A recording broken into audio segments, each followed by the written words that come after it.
You there? Can you hear me? I got you. Hi. All right. Are they ready for this? Oh, no. Good gosh. Poor people.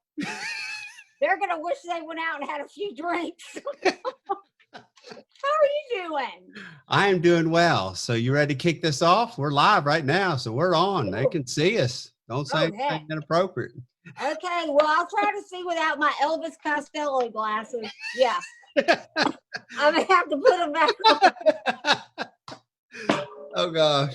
So everybody, invite your friends. Get ready for the Boo and Chuckle show. So circus. The circus on Friday night. The circus on Friday night. Now, what's amazing about this is you and I have a lot of commonality, and we'll talk about this in just the next couple of minutes, which is kind of a crazy. When we started talking the other night, we were like, really? It was the other day. And so let's just jump right in and let's talk. Okay. Let's talk about you. Let's talk about first, where are you from? I'm all over the place. Where am I from? Do you want to know where I was born? I was born in Connecticut. Connecticut. And then where did you go to high school? I grew up in Greensboro, North Carolina. Greensboro, North Carolina. So what's so interesting about that is that Greensboro, North Carolina is, and I just met Boo the other day. Greensboro, North Carolina. I went to college at the University of North Carolina at Greensboro. My son just graduated from Guilford College in Greensboro. My daughter's, what high school did you go to? I went to Page High School. Yep, Page High School. So my daughter's soccer coach is the head soccer coach of Greensboro Page High School. Tim Nash. And so we have a lot of commonalities there. We also have like the exact same personality. Yeah, that's right. That's right. So that's funny. So yeah. You're so like my brother from another mother. That's right. Yeah, that's for sure. So yeah, so it's amazing. I'm so glad you're on here, and we're going to talk a little bit about you and a little bit about your story and all the things that you have gone through that have brought you here today and brought us together. And I think this is going to be a lot of fun. So let's talk about what in the world, like, so you went to Greensboro Page.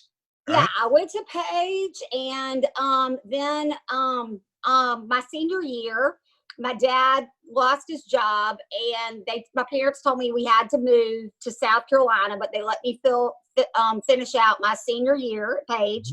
But we moved to South Carolina, which was really good because the only college that I got into was a South Carolina school named Clemson.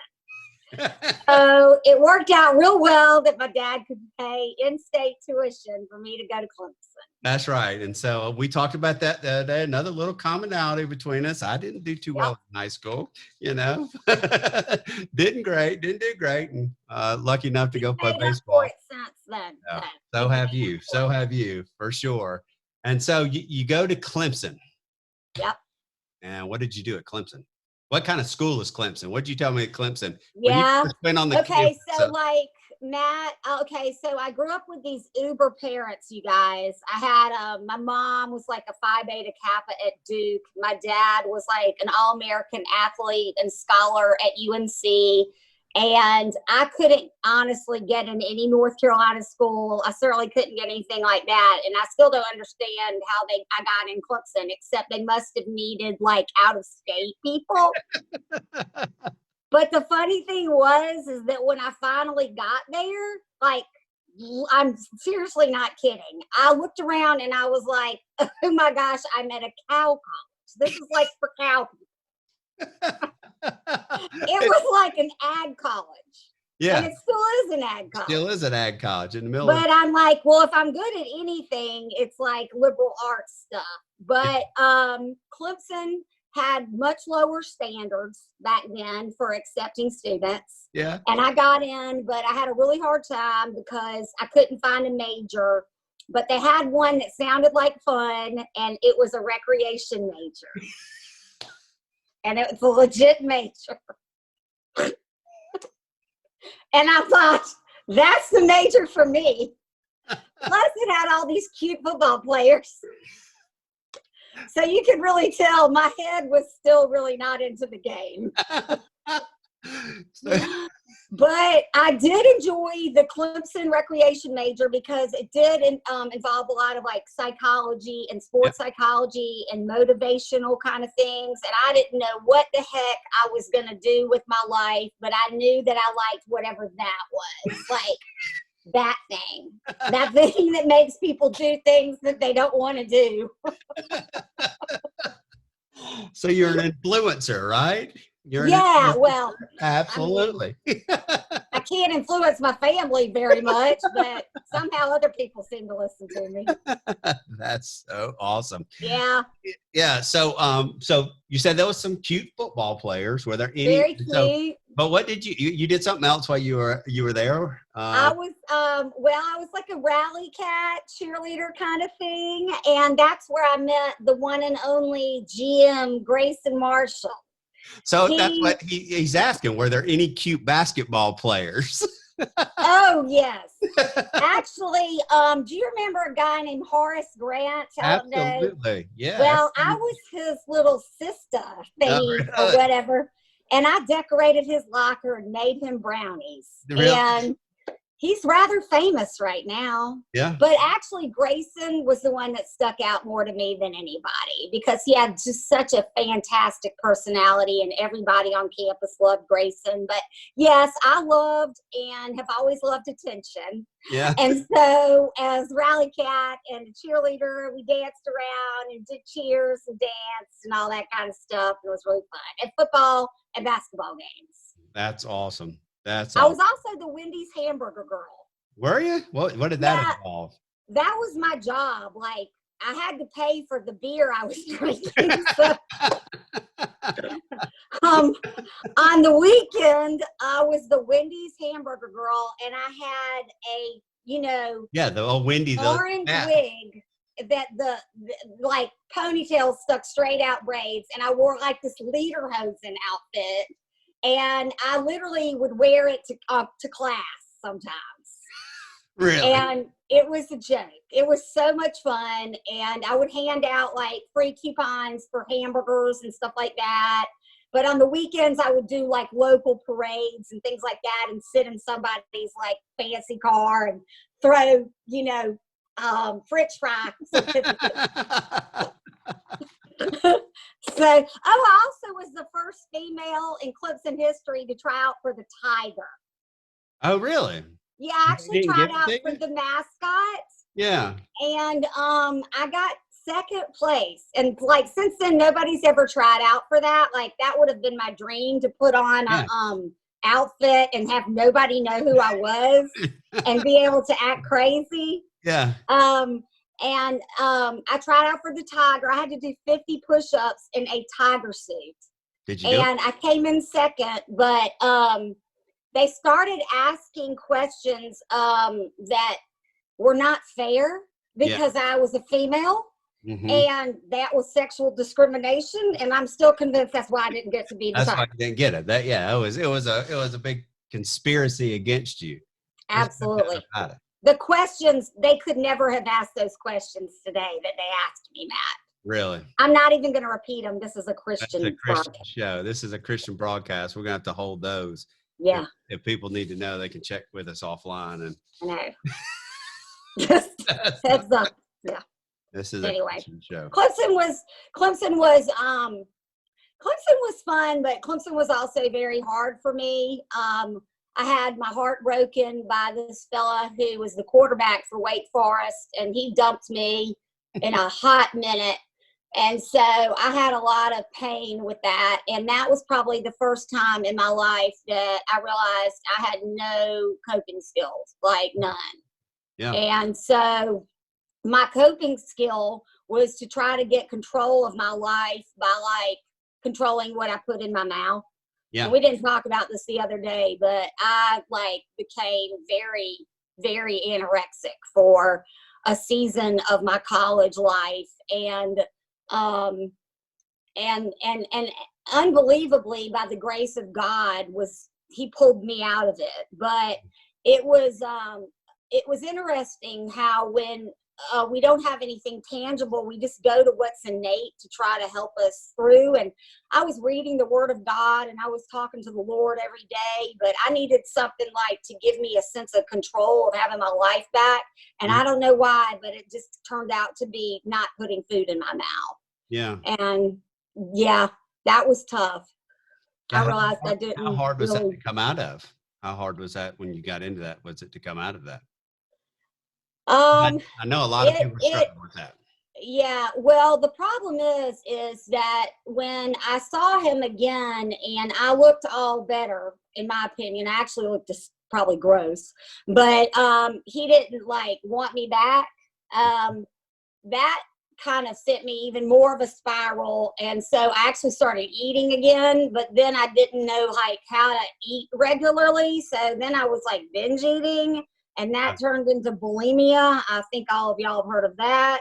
Yep. That was unpleasant, and that took me a couple of years to shake.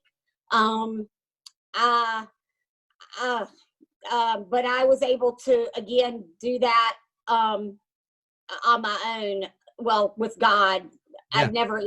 I didn't even know there were counselors then.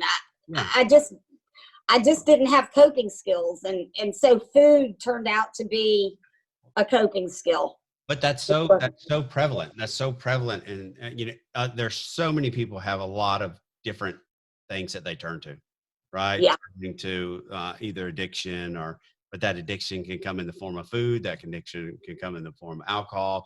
Oh yeah. All kinds of different forms that people turn to. They do. People turn to exercise and over exercise, and will exercise morning, noon, and night. Yeah. So that. Yeah. Do you have an addictive personality? Maybe I just like myself too much. I don't know. No. That's awesome. I love that answer. Yeah. I love that answer. I struggle with that. I have a hard time with them being in the gray area. Yeah. Black or white. Yeah. Yeah. Now that's something that anything that I ever did wrong in my life backfired on me. Really? Right? Literally, it backfired on me. Give me an example. An example. So when I went to Broughton High School in Raleigh. Okay. And so when I was a sophomore in high school, I was transferred to Broughton from Sanderson. I was one of two sophomores that played varsity football. I was one of sophomores that played varsity baseball. Started in both. Started as a sophomore in football. Started as a sophomore in baseball. So all my friends were juniors and seniors. Okay. So we played Lee County in a baseball game. When I was a sophomore. I never drank alcohol before. So we went out after the game. And I had a great day. I remember it like it was yesterday. I'd gone 3 for 4. It was a good day. Everything was good. Went out with seniors.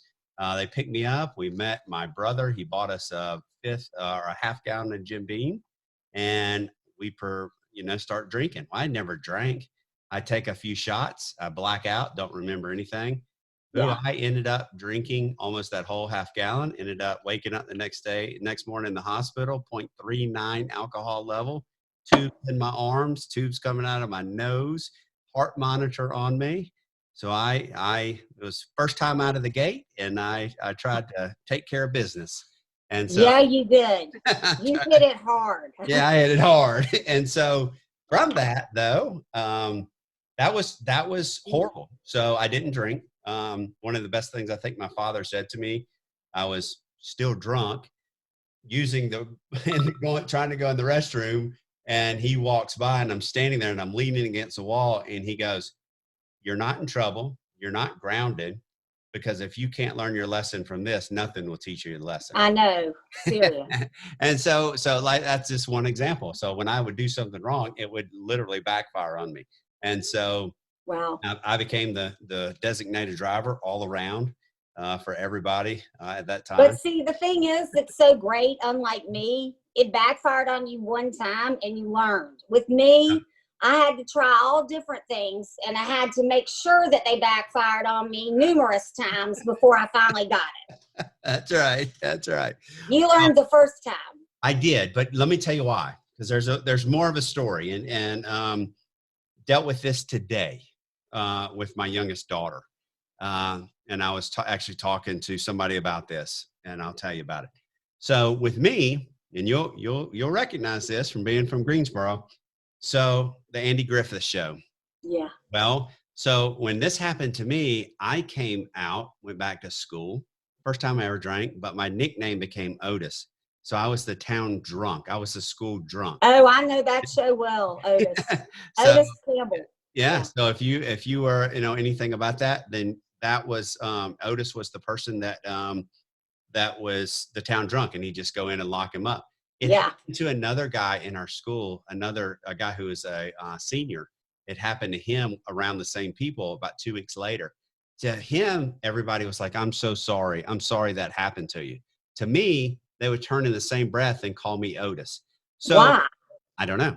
And to me, I told somebody today, I said, that was so impactful to me. It changed who I was as a person. Before that, I was cocky. I thought I walked on water. I literally thought, Wow. I hung the moon. And after that, so what happened today with my daughter, I have a young daughter, and somebody egged her car a couple of nights ago. Well, it turns out that it was some of her best friends. Oh. Yeah. And so, yeah. So, not really. Yeah, not really at all. So the point is with that, we all go through things. That's something that she will just, if you knew the whole backside story, and we really don't have to get time to get into it, but that's something that she'll be thinking about when she's our age. She will, that her friends, the people who are supposed to be her friends, did this to her in a malicious way. Did she confront them? She is in the process of. I want to confront them as a dad. And you ain't never lied. Oh. I mean, I had my tires slashed, but they were straight up from one of my mortal enemies. So, so that's okay. So you're good to go. You earned it. Perfectly acceptable.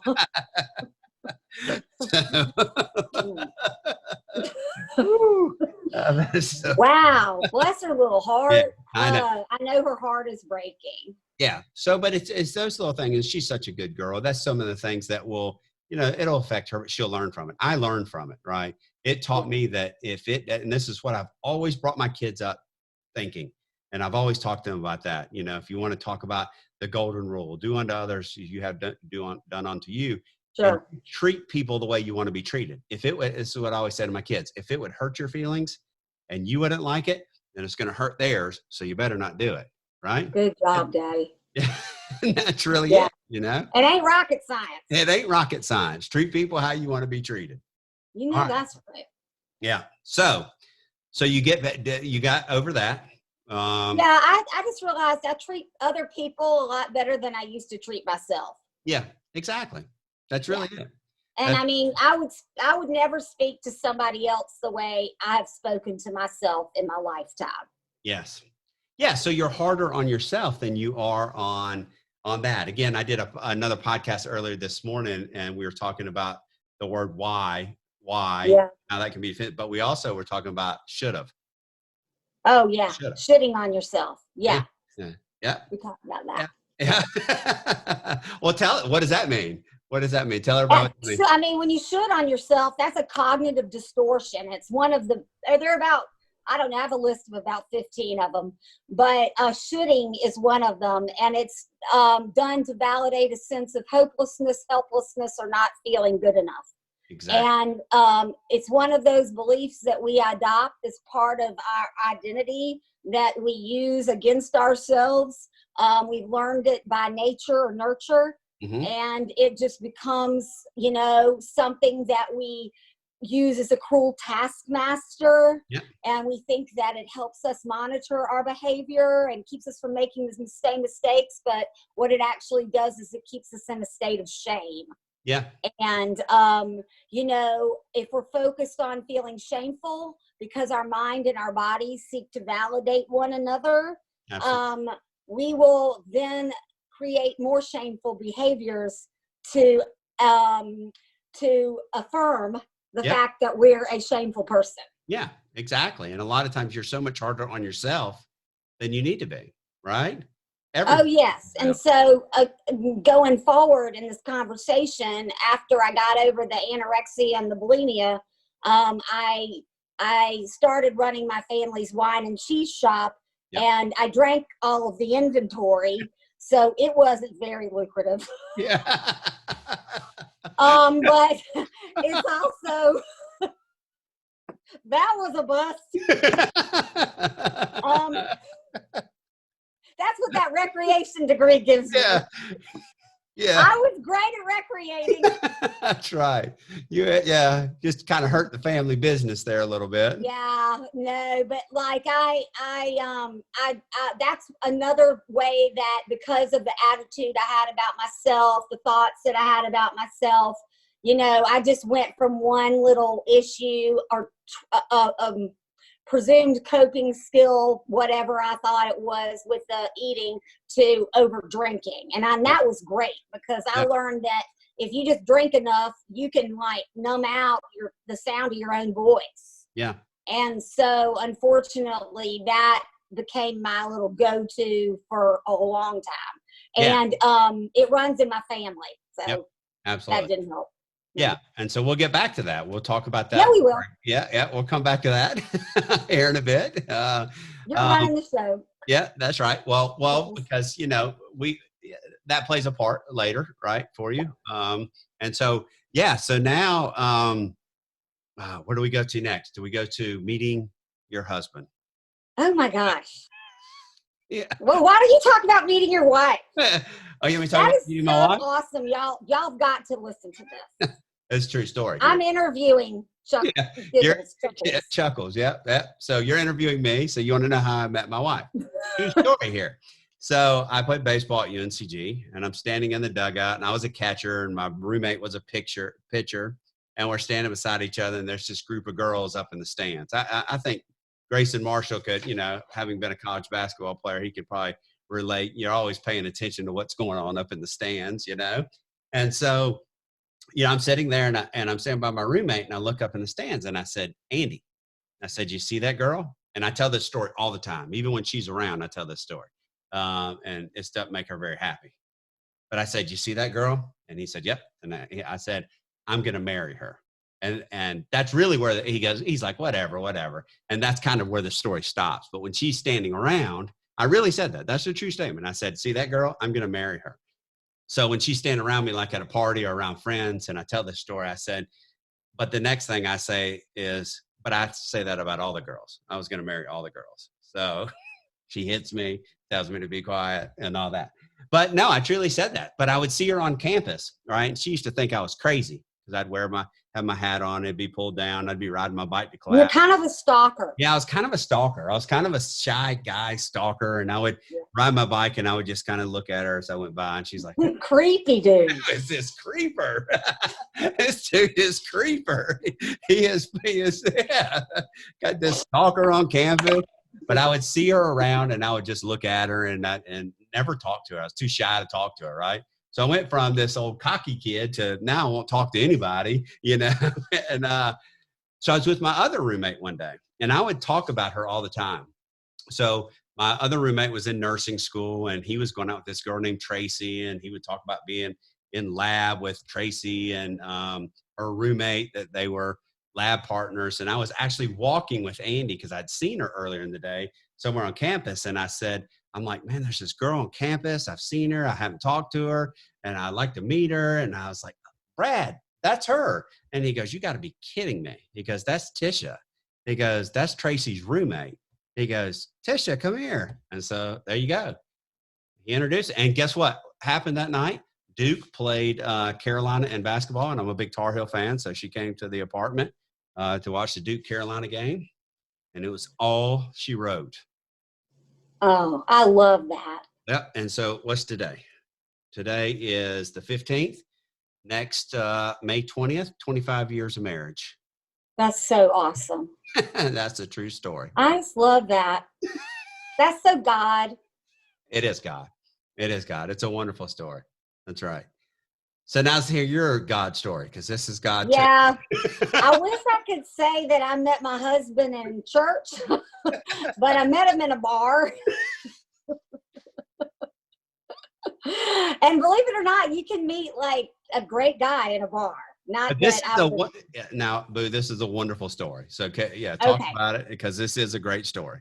Okay, so after graduation, I would go to Atlanta a lot of the times to see my good friends, and we would go out. And Buckhead is where, you know, you would go, and there is this old mansion on Buckhead or Peachtree, I guess that's what it's called. Yep. Like, I think it's owned by like the junior league now or something, but Yep. it's like this big old massive mansion, and it was owned by the mafia.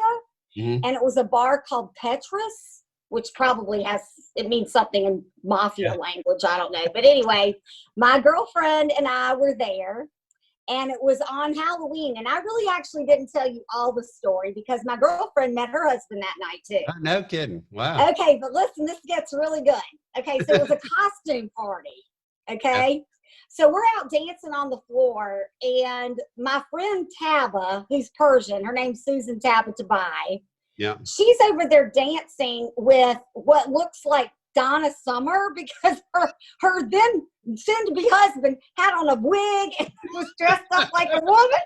And they're over there dancing, and I'm like by myself. I'm just like on the dance floor or whatever. Yeah. And this guy comes up to me and he goes, "Hey, will you dance with my buddy?" And Taba was dancing with this woman thing. And my friend this guy's like, "Will you dance with my friend?" I'm like, "Oh, great. This guy's asking me to dance with another guy. This is not good. This is not going to be good." Yeah. Well, he moved out of the way, and I was like, "Ah!" It was like the parting of the Red Sea. I was like, "Yes, I will dance. I will dance with your date." Anyway, we danced, and he can dance now. Yeah. And then afterwards, we started talking, and I was trying to press him, so I told him my name was Elisabeth, okay? Because my name is Elizabeth, but when I'm really, everybody just calls me E-Boo or Boo. Yeah. Anyway, I told him my name was Elizabeth and that I ran my family's wine shop in South Carolina. And we got lost in the crowd. And then that night, my friend who was kissing Donna Summer on the front of her, what's that car, that bubble car? Yeah. Gosh. Volkswagen Bug. It was this round not a pacer. Yeah, maybe it was. Yeah. Like yeah. So she's kissing Donna Summer on the pacer, and I'm just like, I wonder what was that guy was around still. I'll never hear from him again. Anyway, he actually called every like liquor store, wine store in the state of South Carolina, trying to find a big mouth, big haired chick named Elisabeth that he met last night in Atlanta. And I wasn't even there. My bookkeeper took the call.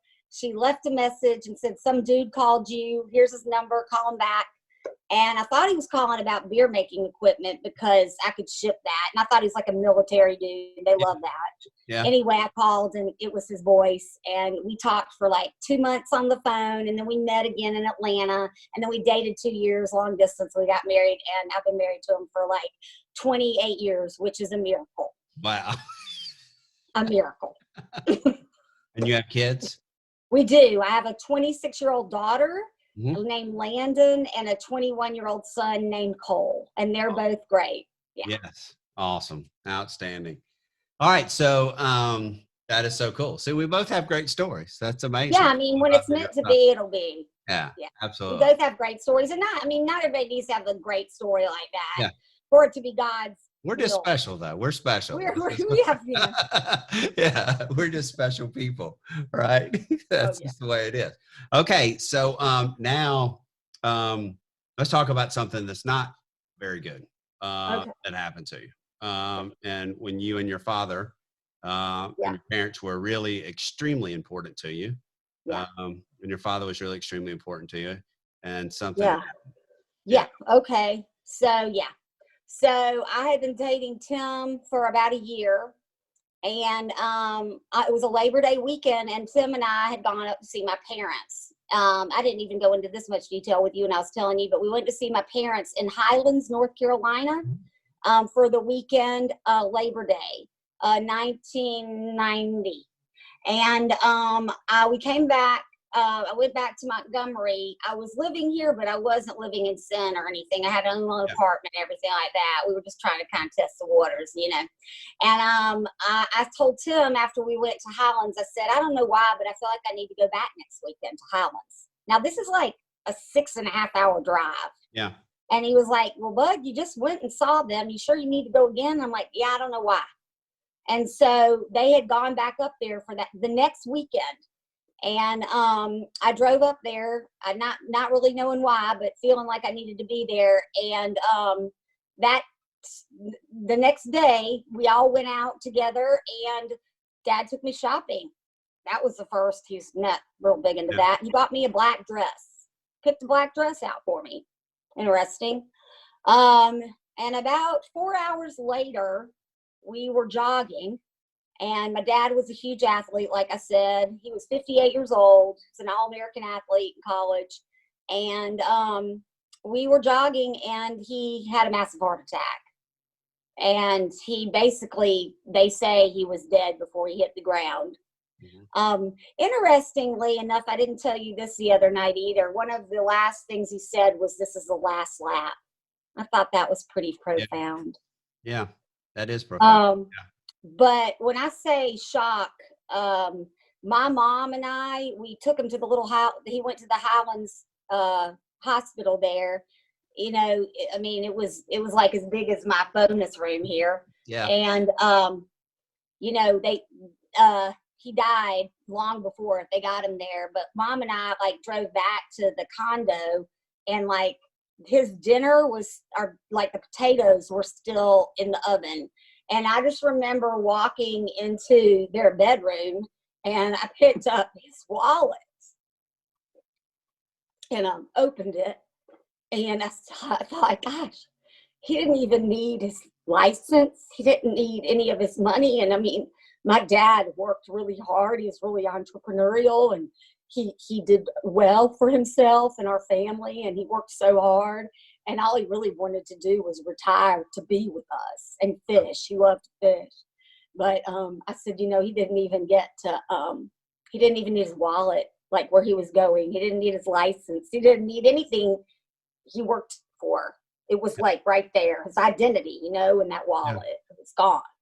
Yeah. So my mom and I just remember that was such a precious night. We both just laid there and slept and just held hands all that night. And it is really, truly by God's grace, because the next day we both had to drive back to Charleston by ourselves. I wasn't with my mom. I was in my own car, and Mom was in hers. And I remember stopping at a Hardee's outside of Clemson, as a matter of fact.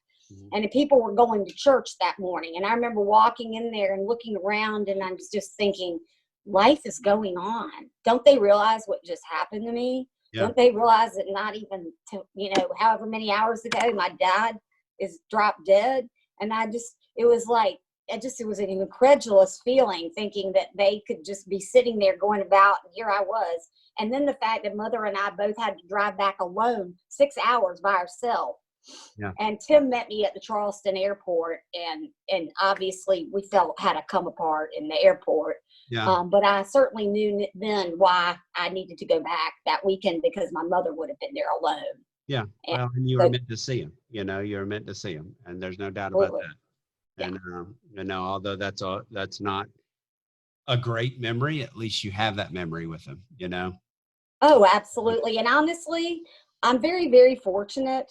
I never had to see my father deteriorate. Yeah. In my eyes, he was always that hero athlete.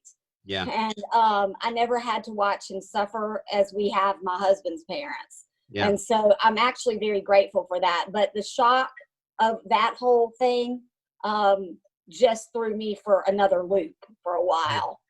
Yeah. And again, not real good coping skills. Yeah. Yeah. Yeah, for sure. Yeah. So I know we talked about that the other day, and we just kind of wanted to bring it up because, it just builds into a little bit more of, again, we're talking about managing anxiety. That's the topic, Yeah. and stuff that, you've been through in your life that have kind of led you down this path. And so, yeah, Yeah. this threw you into a little bit of a spiral, a little bit of another downward loop, right? Well, unfortunately, like about a year after Dad died, I married Tim, Yeah. and that was a great thing. Except I didn't realize it at the time. I was expecting Tim to be my savior. Yeah. And I think a lot of people, even who haven't been through that kind of trauma, look to their spouse to be the thing to fix all their pain. Yeah. And so I put a lot of pressure on my husband to be my Jesus. Yeah. And when he kept not showing up as Jesus, I kept getting more and more disappointed. Yeah. And so even though we were going on and I had 2 young children, I was still drinking too much. And I was still just not coping. I loved my parents dearly, but they were children of the Depression. And we were kind of had a mantra to like, suck it up, Buttercup. I remember my mom always telling me, Elisabeth, you're too sensitive.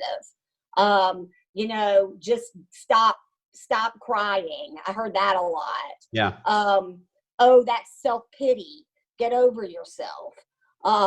Again, I loved and respected my parents, and I loved their strength, but I just wasn't made of that same makeup there. Yeah. Absolutely. So I would try to not feel the emotions that I was feeling. And, there's a saying, what we resist persists. Yeah, that's right. And so the more I would fight it, the more, I was feeling, just this resistance. Yeah.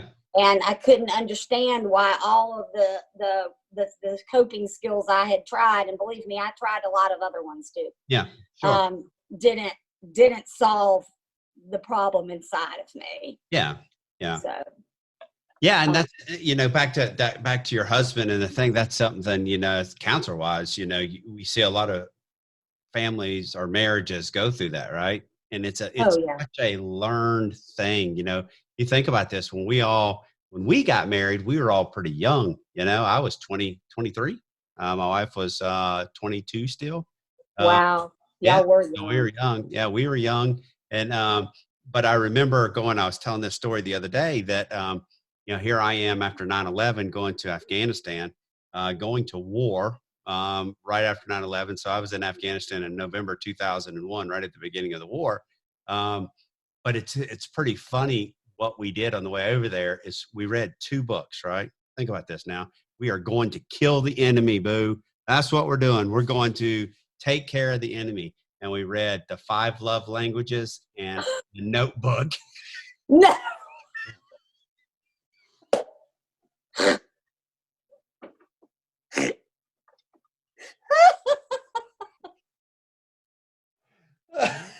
That's awesome. It's true. The 5 love languages and the Notebook. And we are headed to kill. I am going to war. Like you're going to just like. I'm going to destroy the enemy. And we read, and not just me, all those Marine officers, all these, going Was to. that required reading? I'm just wondering. No. I have no idea why we read it, but we read. But now, let me fast forward. That's one of the best 5 love languages. If you have not read that book, you have to read it, because I was reading this book and I was like, oh, that's why she is the way that's why she gets so damn pissed off at me if I don't clean up the kitchen before I go to bed. That's why. Because she's acts of service. Exactly. Exactly. But I didn't know that. I used to just fight it. Tim's acts of service too. Yeah. Yeah, that's right. So as long as I sit there and I'm, if I want to know about keeping my wife happy, I just need to put the stuff in the dishwasher. And do you not think that is so stupid? Like, I'm not going to tell her that, but I told Tim, I'm like, I'll clean the toilets for you for Father's Day, but how this shows love, I have no idea.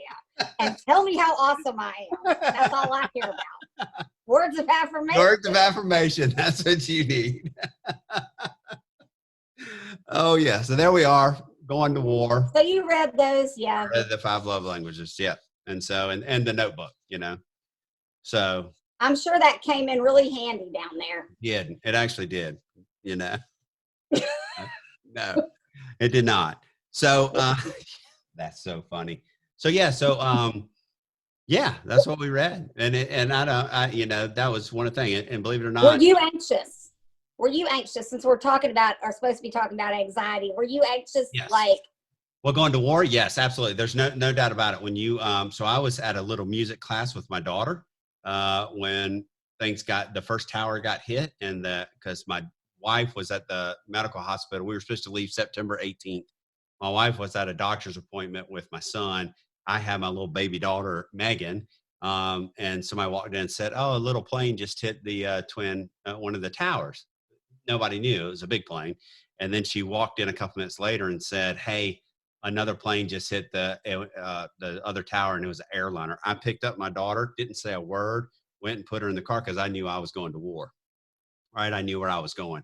Went home. It took forever to get on the base. I remember standing there, just me and my wife, while the kids were playing, and we just stood there silent, staring at the TV because we knew where I was going. wow. My phone starts ringing off the hook. They're like, you have a couple hours to pack your bags and get in here. And then they called back and said, nope, be ready in the morning, have your bags, get here in the morning, you're leaving. So I told my wife, I was like, hey, you know, I told my wife and my kids, hey, we're gone. I'm leaving tomorrow. Told them goodbye. Got a called them back later in the afternoon, said, come pick me up. We're not leaving today. We're leaving tomorrow. Got a call went the next morning, said goodbye again. Called her back, said, come pick me up. She picked me up, and she said, if you don't leave tomorrow, do not come home. She goes, we can't take this. She goes, Yeah. you know where you're going. You go stay in the BOQ. Don't come home. And we ended up leaving the next day. But what we were supposed to do is we were supposed to leave and go to New York City to fly bodies out of the World Trade Center. That's what we were doing. We were going to get on the ship and go up there where there were no bodies to fly out. So we never went. True story. So then we took off and we steamed east. I got pulled off the ship when we got to over above Egypt. We did a rehearsal exercise. I got put off the ship and went to Bahrain, and I was locked in a room with General Mad Dog Mattis, and I ended up Secretary of Defense recent, and I planned how we went into Afghanistan. And then we went into Afghanistan right at the beginning of the war, and I led a lot of the initial missions. So we were in Afghanistan starting November of 2001. I led a bunch of the initial missions and all that. Dude. Yeah, that's what I did. And you're a helicopter pilot. That's right. So we're in the weeds. We were down there. I can tell you some stories where I'm staring eye to eye with the enemy with one guy. No way. One guy sitting there with a AK-47 and a rocket propelled grenade. And he's supposed to be protecting us, but he kept turning around and looking at us. I had my 9mm in my hand. He was looking at me, he would turn around and look at me. He was thinking about shooting me. No. I told my co-pilot, I said, if he starts shooting, pull power, and I'm going to just start shooting as fast as I can out the window. But he was did you know what his love language was, though? Well, I did. I went out and asked him in Farsi, and I said, can you tell me your love language? Can you tell me your... No, but that's true. I went out and I said, hey, I got to ask you in Farsi. So I had a translator, and I said, can you tell me your love language? Because I'm not quite feeling it right now. I'm not quite understanding what your love language is at this point. Because you're scared to be pretty mean. So, like, the guy was going to shoot you think? So you got to remember over there, when you're over there and you're at war, these guys they've known nothing but war their whole life. So one minute they're your friend, the next minute they're your foe. The only reason that guy was a friend of ours is because we were paying his tribal leader a bunch of money. So he was told he had to protect us. We went in, with a mission with some CIA guys, and we went in to pick up some people who had been hurt in a gun battle. And there was firefights going on all around us. They were trying to get to us. The Cobras were above us, the attack helicopters. I'm sitting there, and this guy just kept turning around looking at me. And you could tell that we would lock eyes. It was crazy. It's one of the craziest things I've ever been through in my life. But it's one of my favorite stories because. Did you feel like the presence of the Lord? Do you feel like his presence when you're in that situation? So I'll tell you another one story here. Not to go off on a bunch of military stories, but there was, I crashed a helicopter over there on a mission that we did, a raid. And after we crashed the helicopter, we went to fly it back. That's good. You crash it, but you think, okay, I asked everybody, y'all think we can fly back? And good to go. So I kid you not. So when you fly and then you're flying into the winds, it slows you down, right? Or actually what it was is we had a tailwind on the way back there to where we were doing this hard hit raid. And so I went in and we were doing what's called the extract, and I snapped the nose wheel on the helicopter. So I flew it back with no nose wheel. But what happened is the winds, when we took off and we were flying back, the winds shifted 180 degrees and we were getting pushed. And the only thing I can think of, we were getting pushed by the hand of God, because the Cobra that was escorting me couldn't keep up with us. And I had a broken helicopter. And he was like, he got back and he was like, I do not know what just happened. He goes, but all of a sudden we had the strongest tailwind pushing us back to the base. And he's like, I don't know where that came It was from. God. Oh, it was God. It was God. When we landed, don't you love those moments? I'm sure everybody watching this has some of those. Yeah. And when I landed, I had one shot. We had already missed twice. I had one shot to land and we were getting ready to run out of fuel. That's a longer story, but true story. So, all right. So let's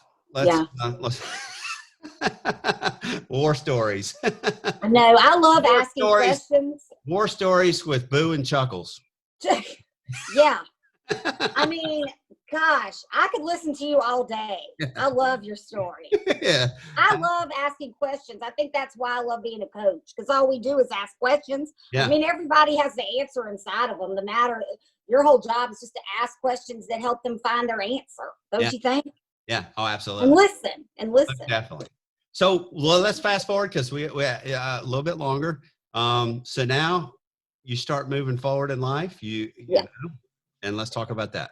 I just started moving forward in life, and, you know, without going into great detail, I mean, God used my pain for his purpose. I mean, I basically almost lost my marriage because of my drinking, and I stopped drinking.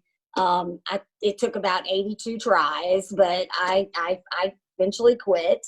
And then I decided that I had gone through and put other people through too much hell to not make something decent come out of it. And so I decided that I would go ahead and God just put it on my heart, and I hired one coach, and that got me going, and I just kept hiring more coaches to teach me how to coach, and educated myself and just became a coach and love it. And just, you know, it's so neat though, with all the education you have, and I'm sure that, you know, I have too. Yeah. I think the school of life has been my greatest teacher. 110%. And I don't believe, and I want anybody who's watching this to hear this, because if you're stuck, you're actually, God's got a plan for you. But I know that I stayed stuck with all of my stuff for exactly as long as I was supposed to stay stuck with it, for God to equip me with what I am sharing now. Literally, he did not pull me out a day earlier than I needed to be there. So if you're suffering right now, there is a reason for this, and he hasn't pulled you out yet, because you are not meant to be pulled out at this moment. Yeah.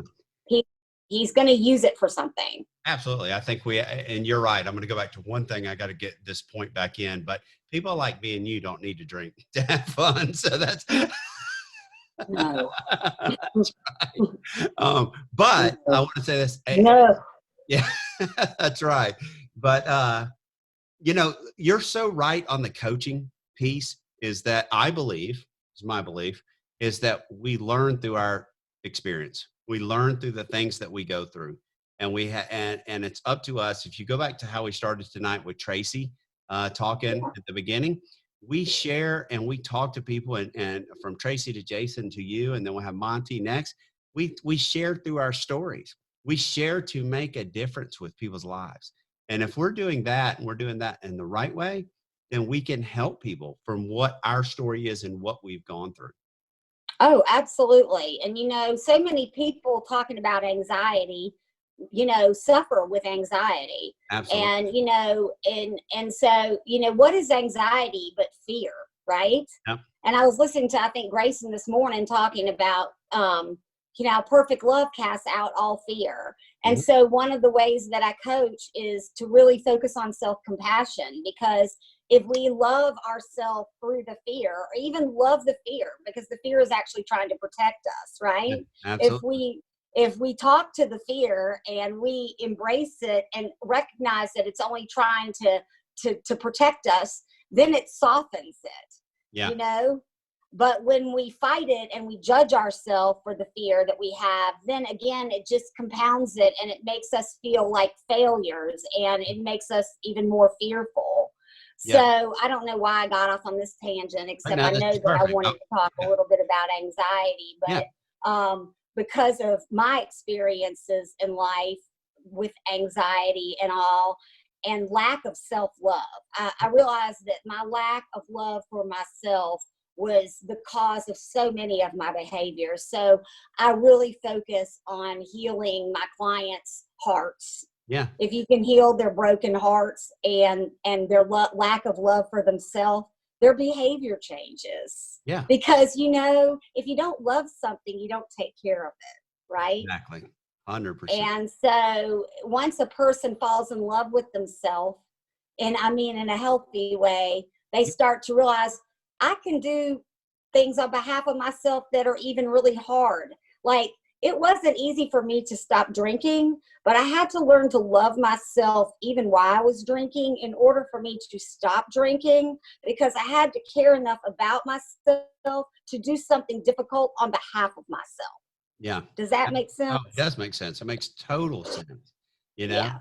and unfortunately we go through some things up and down and lefts and rights and, sideways and all that, sometimes we go through things to get to where we love ourselves. Right. Oh yeah. It's tough to learn how to love yourself. I think a lot of our messages from society tells us that's wrong. Somebody gives you a compliment and you're like, oh, I don't really, I got this, Walmart, or, oh, Yeah. I'm not really, we like shoo it off. Yeah. Like, why can't we just say thank you? Because we feel like a sense of unworthiness. Yeah. And so I had to really learn to love myself, the good, the bad, and the ugly, accepting all of it, like the total package. But I think when people especially suffer anxiety, they judge themselves for having it. And, they've had it for so long that they think it's part of who they are. But, feelings are not facts. Yeah, exactly. Just because we feel something doesn't mean that it's true. Yeah. And so we have to be able to use tools, cognitive tools, to help ourselves step back and gain perspective over our anxiety, to help us be more deliberate and mindful rather than letting it run us. Yeah. And yeah. So what type of, self-love. So what kind of things do you tell your clients? What kind of things do you, give them, to okay. them So get if perfect love casts out all fear, I think about anxiety being fear. So what's going to cast out my anxiety? Loving it. Now, Yeah. does that sound crazy? Absolutely. Welcome anxiety. Bring it on. Yeah. That's not what I'm saying. In fact, I always say, I like to use funny little things to help my clients. Yeah. I always say, give your anxiety a name. So like my anxiety's name is Jackie. I'm not kidding. Jackie. Okay. Now I don't know. I'm not kidding. Yeah. Jackie's my anxiety. Now, it's important that you don't name your anxiety or your negative feeling something that actually is a person. Like Jackie, I don't know anybody named Jackie, or if I do, I don't have a negative feeling about them. So Jackie shows up, right? And I'm like, oh, hey, girl, here you are again. Of course you're here. Why wouldn't you be here? You always show up when this happens, right? Yeah. But I'm immediately getting it out of Boo's brain, and I'm looking at it as if it's in somebody else. And she's here just trying to help me. She's just saying, heads up, sister, you need to be alert. Yeah. Pay attention. What's going on here? But the thing about it is, and God created us this way. Yeah. He created us to have that alert so that we wouldn't be eaten by a saber-toothed tiger. Yeah. But we're not running from saber-toothed tigers right now. We're running from I don't know, having too much to do on your to-do list. Yeah. Yeah. And so, God gave us this instinct, but when when we say go away, go away, go away, your amygdala, which is that flight or fight response, says, Yeah. oh, she's not listening to me. We need to be louder. We need to be louder. And Yeah. so I thought, well, this is a proven fact. I didn't come up with it. Welcoming the anxiety, giving it a name, saying, Yeah. hey, welcome in. What are you trying to teach me here? I see you. We got this. And then using mantras like, this feeling isn't comfortable, but I can handle it. Or Yeah. I can feel uneasy and still be able to manage the situation. Or anxiety won't hurt me. Or this is just an alert that I need to use one of my coping skills. Come up with a mantra, Yeah. anxiety is not going to kill me, or this feeling shall pass and I am here with it and I can ride it out. Yeah. You guys need to come up with something specifically that works for you to talk to your Jackie.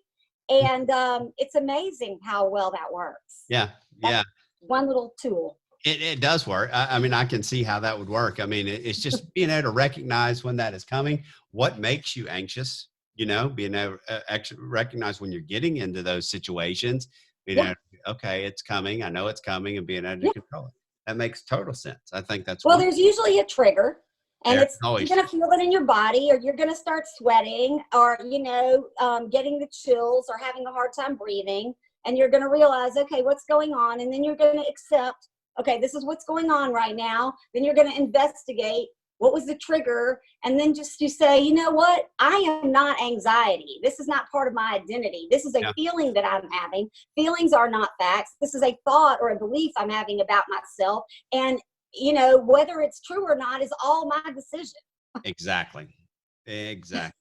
Yes. And we, like we said, go back to your story, go back to everything that we go through. Everybody goes through their ups and downs. Everybody has their triggers. Everybody has things that make them anxious, and just learning how to control those things, learning how to recognize those things, and then coming up with a plan to how, if there is certain things, coming up with that plan of, okay, how am I going to take care of this? I'll give you an example with my kids, but all three of them are very studious kids, have all done really well at school. Good for you. Unlike their dad. I mean, we already talked about that. Must get that from They their mama. they do get it from their mama. They learn how not to do it from me, but it also makes them extremely anxious, right? Okay. So we spent a lot of time, my son, in college, and then my daughter, who's, a junior now, pre-med at UNC Chapel Hill. And then my other daughter. So they're super conscientious. Very much. And they think through it though, and it gets them really stressed out. And so a lot of time talking to them about, okay, time management, understanding that exams are coming, for example, let's get organized. Let's take it head on, so you don't get so overwhelmed with anxiety that you can't focus on taking your exam because you're overwhelmed. Well, it shuts you down, and it completely incapacitates you. You're anxious, and you can't think. When you're anxious, you can't think clearly. Yeah. That's why if you can open your heart to it and welcome it, respect it. I mean, it is trying to protect you, right? Yeah, absolutely. It's just that you're really, really given something by God to truly protect your physical. Yep. And we've taken it way out of context in our society now. And I especially see it with a lot of young kids. And that's why they always love it when they can name their anxiety, because they kind of come up. Well, yesterday, my client's like, ooh, I'm naming mine Penelope. I'm like, okay. Whatever you want.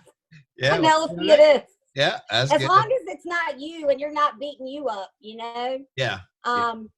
But it's just so important that we're just like really deliberate, that we recognize when it's coming on, and that we don't judge ourselves. I think as a Christian, I know with me, I really judge myself for my thoughts. I had some bad thoughts. I still do, but I don't judge myself for them. I offer my humanity compassion, because I kind of figure that if I was going to get it right in this lifetime, I wouldn't necessarily need God. Yeah. And I don't think he designed it this way. I think that we'll get it right one day, and that's when we're with him. But until then, we got coping skills, and we've got to understand our humanity's propensity to sin, to think a certain way, and to offer ourselves understanding towards that. Yeah, and to trust him. To trust in God. Yeah, absolutely. And it's not like our thoughts come as a surprise to him, right? You guys, it's not like he's going, oh, I didn't realize you were thinking that. Oh my gosh, that's awful. He knows all of it. Yeah. Right? Exactly. Yeah. So like, why are we so ashamed? I mean, it's not like he didn't think we were going to do this or that. He knew the story of our life, right? And the story of your life. He knew Boo was going to be a hot mess. He knew all of that. Yeah. So I don't know why I spend so much time feeling so bad about the things that I've done.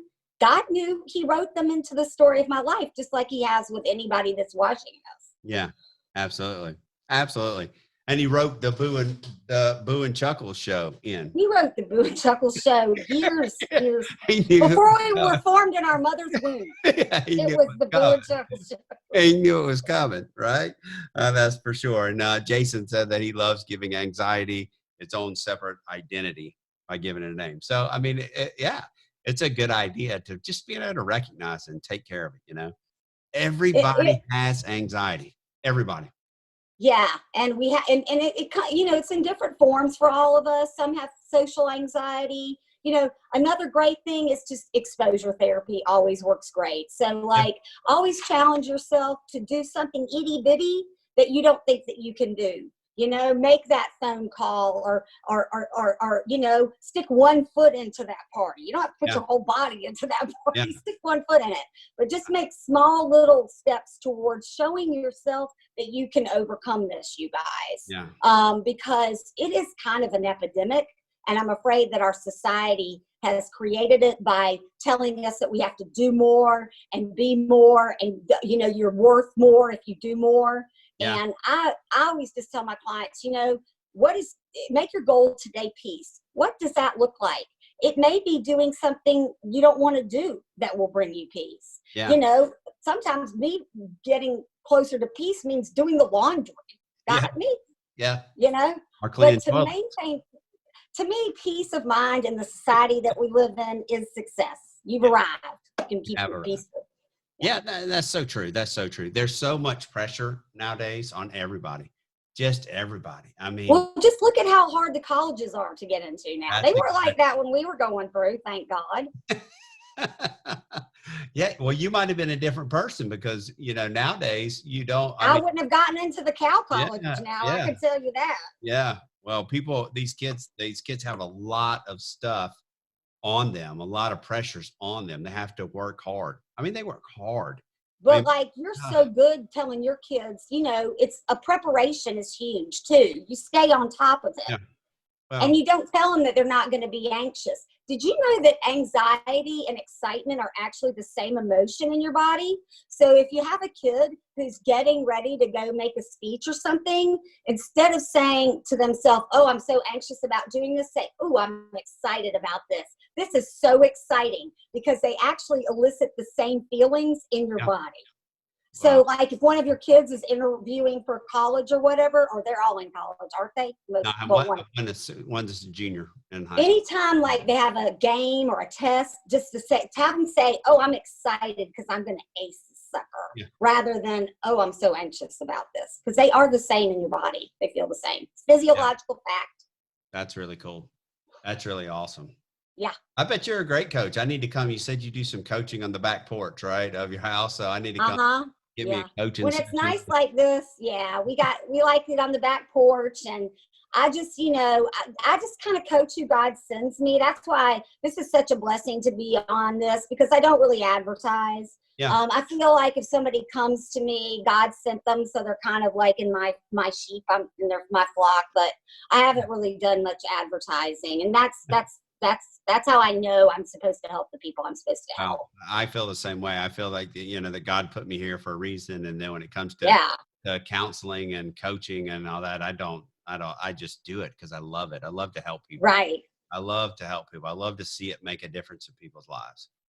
Well, I mean, it's it's so much of your purpose is, and to me, I mean, goodness, I caused so many people that I loved so much pain.